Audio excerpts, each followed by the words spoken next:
mom friends, welcome back to my channel, Home and Arrows. My name is Shirley and I'm a homeschooling mom of 5 kids. And today I want to talk to you about a topic that can be a little bit difficult, and that is parenting tough children. I know that in my group of kids that I have, that there is especially one child that stands out as a little bit more difficult to parent. And I just wanted to talk about it today. I am not a professional by any means. I'm not a child psychologist. I'm none of those things. I'm just a mom in the trenches, just like you, who wants to encourage and help other moms as much as she can. So I thought that today I would just talk to you about my journey and the things that I've done in parenting a child that can be a little bit difficult.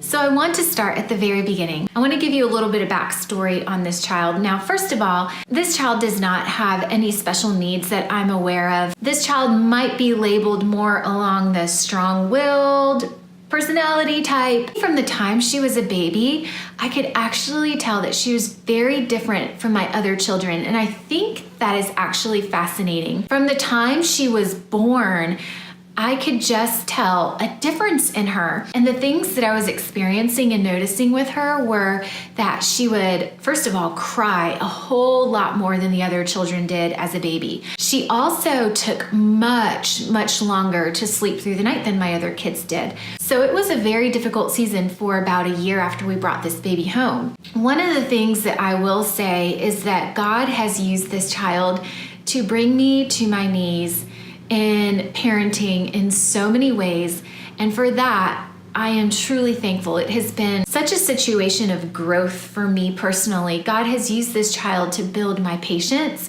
I want to describe her a little bit to you. She, first of all, does not like to hear the word no.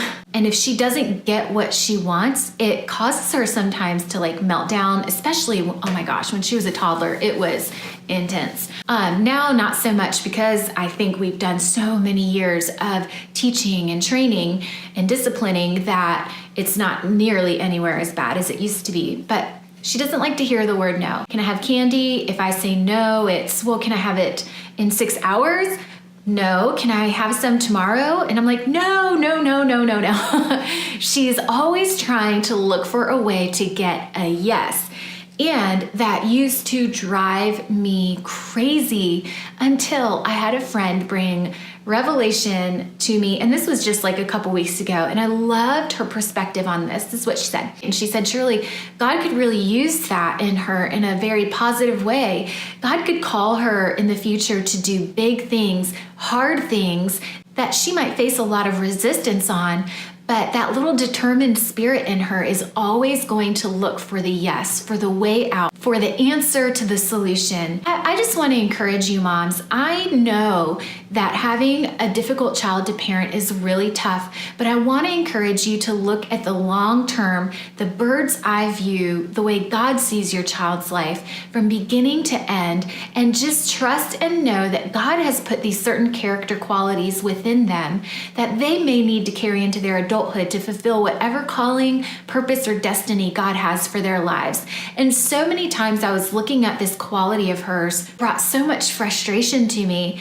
But now when I see her responding that way to a no, I can now look to that and say, you know what, this really stinks right now, but this is actually going to be a very good quality for her to have in her future. One of the things about my daughter that I've noticed about her personality is that she is a bit of a bulldozer.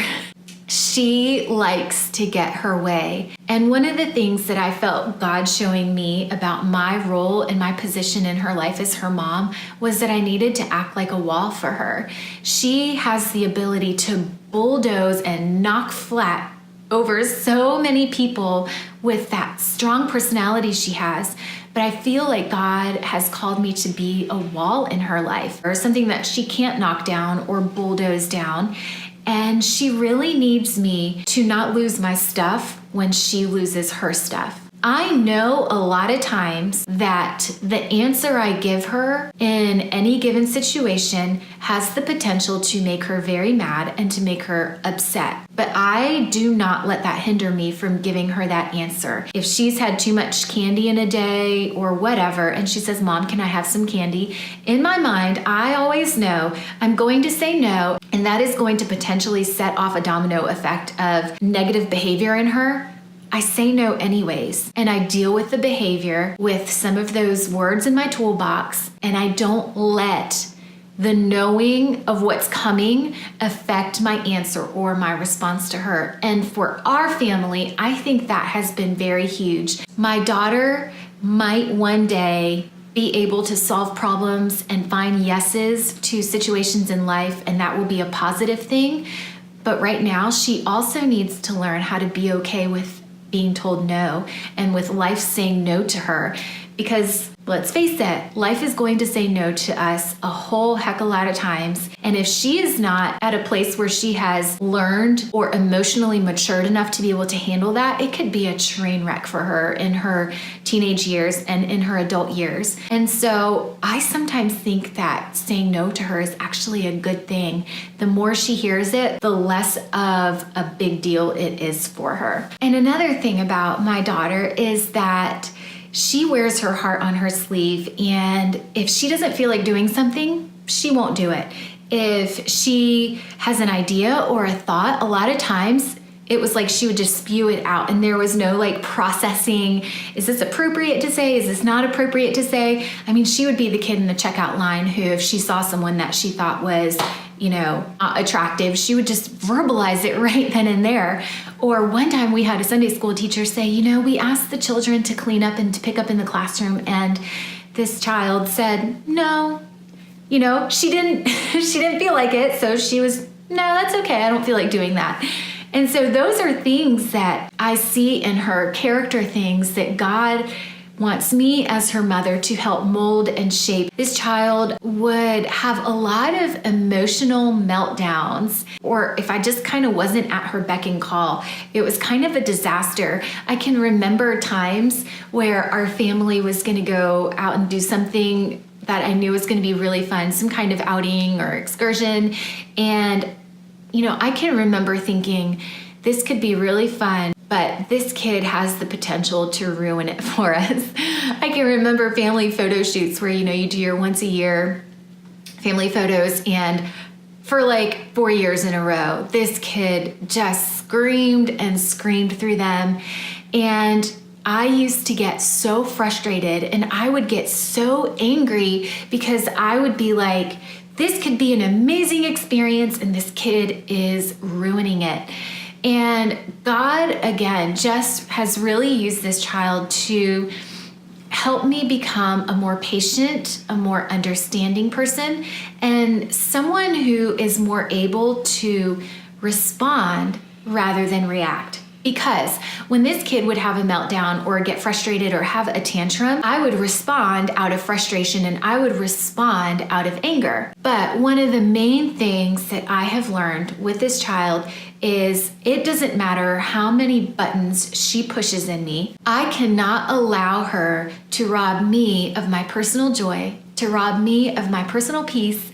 And I needed to find tools. I was like begging God, I needed tools in my toolbox to help me combat that, because I could easily find a day just going south because of the way this child was constantly responding. I was living frustrated, I was living angry, and I was like, I just can't do this anymore. So God helped me in a couple of different ways, and one of the ways was teaching me how to respond to this child rather than react out of how I was feeling. I started to put a couple of simple phrases in my mommy toolbox for whenever this child would have a meltdown. I kind of made a decision and I said, this kid is not going to affect my day anymore.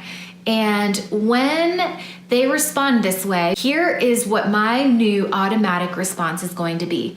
And so I have a couple little phrases and things that I say to this child when they are just having a really hard time. When this child melts down or has a tantrum, I don't get frustrated or angry anymore. Guys, it's It's true. I really just don't. God has grown me so much in this area. So when this child does act this way, I want to share with you some of the things that I feel like God gave me to say to her. The first one is this.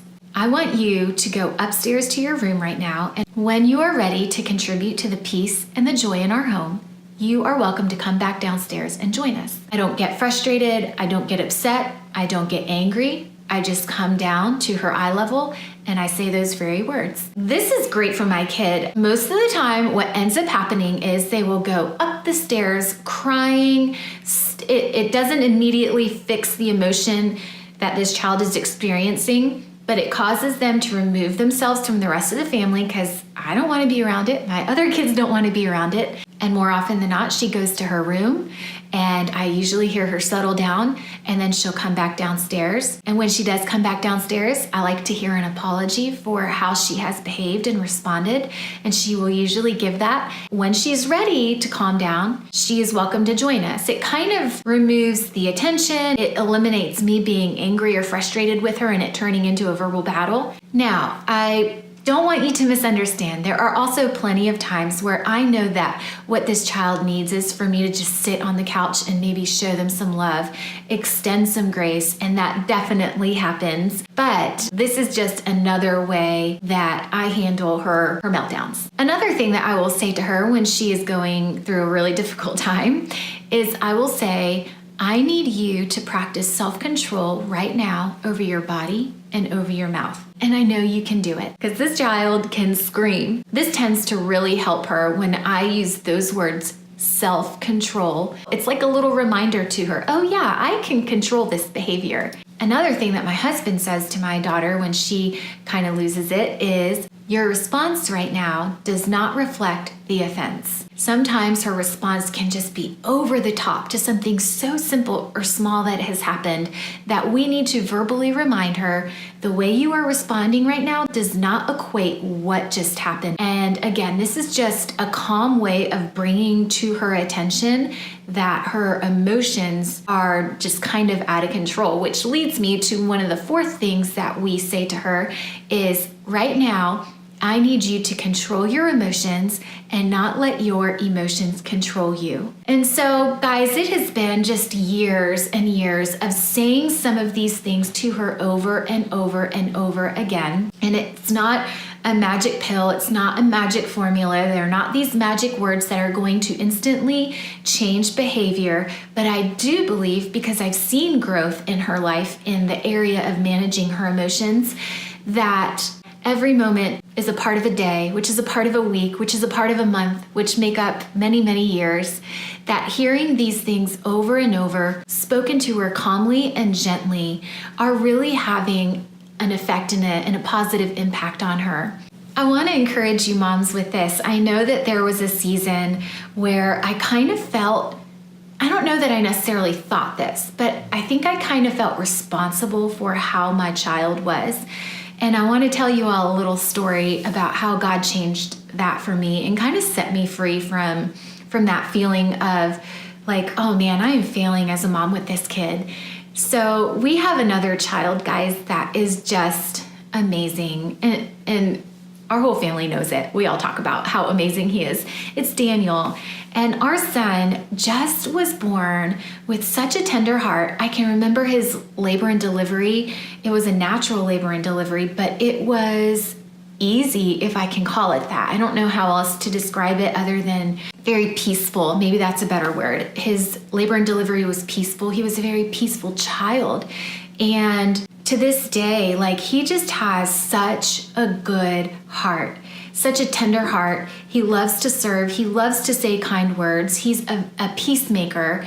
And I can remember thinking one day, I have nothing to do with how amazing this kid is. You know, I would have people tell me all the time, oh my gosh, he's such an amazing boy. He's so wonderful. And I can remember thinking, wow, I really just cannot take credit for how amazing he is. He literally was like born this way. And one day God spoke to my heart and said, then why do you take so much responsibility for how difficult one of your other children is? And I was like, wow, it was crazy eye-opening for me.